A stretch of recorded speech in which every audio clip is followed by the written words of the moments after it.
Lero abasuubuzi tugaddewo amaduuka gaffe nange kamwa koogera tetusikoze. I am closed my dear customers. So mugenda kwebuuza lwaki abasuubuzi twekalakaasizza nange yanga musuubuzi neekalakaasizza. Anyway, ngenda mu kigambo kye muyatwogera abasuubuzi kiri iflis bagigobe. Why? Iflis chechi. Iflis ye policy imposed. It's not a tax, it's a system imposed by Uganda Revenue Authority, revenue. Eyo system, we bagikuteeka kubagamba bagiteeka mainly ku big companies, but they are planning even us on small businesses to impose it on us.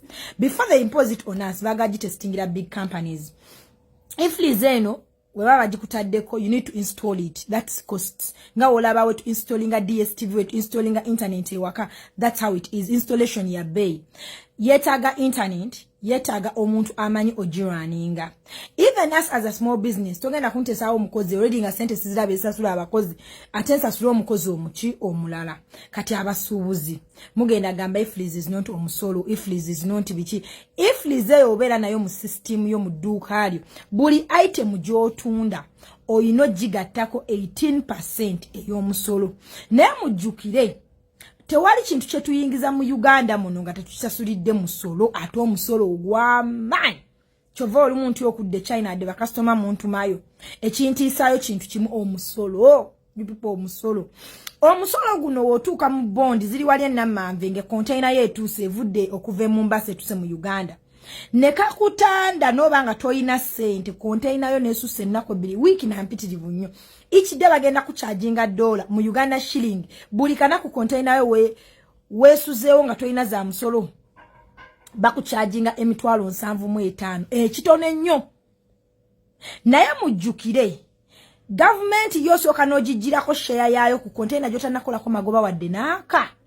Yo n'osooka n'ogiwa akayo. Oba okoze, oba bifudde, oba babiguze, oba bikudibyeko, yesooka funa.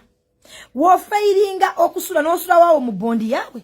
Buli lunaku olukya 75,000. Kati wamalayo wiiki 2. Abantu bangi abakaaba mulaba abasuubuzi okufuna shock obushoki nazirika. Container zizirisa abasuubuzi. Bannange nze yanga musuubuzi nzitya. Muntu me China ngenda kuddayo naye nzitya. Anyway, so omusolo ogwo buli item eri mu container ogisasulya. Olaba ne wekaba kano kalimoti kano. Newe bene simu bascanninga container bayina ekyuma ekiscanninga kakabaka jiko kakabaka fork buli item eyingira mu Uganda tugisasulira. Kati ate bataddeko eno inflation system buli item gy'otunda era government oyino giwako 18%. Ate already nasasula nga biyingire gwanga. Kati gwe azengo oli musuubuzi munnange otwala bintu jinjo otwala bintu alwa obinguzeeko buli item gy'ogenda ogula newe kaba akatini newe kaba akajiko mbaganda nino kakubako 18% gwagenda okayinkaringa sinzi. Kati nawo omusuubuzi atute ebintu alwa atute ebintu amasaka oba osuubula buviiri oba osuubula ngoye ng'olina boutique naawe customer wo oyina omuteekako 18%. Kitegeeza tusasula emisolo emirundi egisukka mu 3. Nsasudde nga container eyingira. Nawe nkukubye kino bambi bakiteeka ku supermarket kakabaka supermarket akatini. Kaina chuva bambi ba supermarket mugabalidira mu abagamba you are too expensive in Chikubo this is this. Choino manya tuyine emisolo gye batugattako. Kati abasuubuzi bali mu kwekalakasa. Inze nayingiza container nga nsasudde omusolo omunene na gumola. Nawe ansuubuddeko osasudde omusolo ne gwogenda osuubuza era naye asasula omusolo naye gulagawa ku bino report holes. Anyway, tuveeyo. Kati baageze ne batugattako ffe abasuubuzi. Buli dduuka ku rent gw'osasula omuyitirivu kebe store kebe dduuka naggomola ku rent gwe tusasula buli dduuka batutaddeko kwa nanyi kizimbe bamutaddeko system eyo. Kati kitegeeza buli dduuka ku sente z'obadde osasula batongeddemu 18% eza government.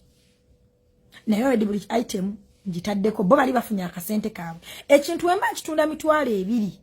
Customer ngenda kugamba 2.8 2.5. Kitegeeza akinguzeeko simanyi bulungi math. Kitegeeza mukole 18% kyeki.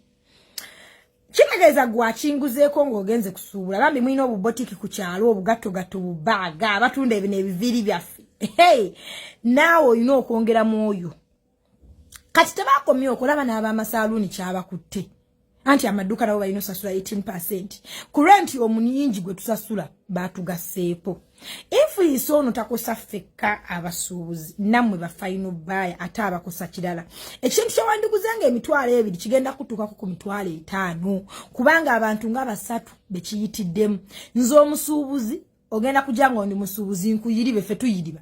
Nkuyiribe. Nga nange gwenjibyeko ankubye influence nawe kukube influence nawe otuke ku kyalo nawe okuba abalala influence. Value added taxes nkise influence. Kabasuubuzi namwe tetwasoma kale wadenze nakadigwine nange netwala mbasuubuzi abatasoma. Kati omusuubuzi ebyo natabitegeera. Kyova ffe generation yaffe bannange sente tegenda bayongeye dda. Abasajja bakolanga sente nga clean naye kati okunyigirizwa. Kansubira influence mugitegedde. Kansubira mutegedde lwaki we are closed. Bana njagala balaga products zange empitirivu nene wenzibalaga. Oda mugenda zilinza bulinzi. So, banyonyode influence. Necha TikTok yampa task ya kola video ya 15 minutes. Ne mpulira nkoyo ko.